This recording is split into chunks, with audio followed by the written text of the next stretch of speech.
వర్షాకాలం పంటకు భూమి చదును చేద్దామనుకున్న రైతు ఆశలు అడియాసలయ్యాయి. తను పండించిన మొక్కజొన్న చేనులో చొప్పకు మంట పెడదామని వెళ్లి తానే ఆ మంటకు బలైన సంఘటన.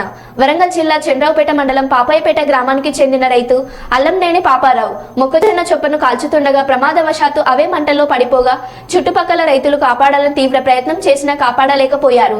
తమ తోటి రైతు తమ కళ్ల ముందే పూర్తిగా కాలిపోయి ఉండడాన్ని చూసి తీవ్ర దిగ్భ్రాంతికి గురైన రైతులు మచ్చితం కొడితే పోతుంది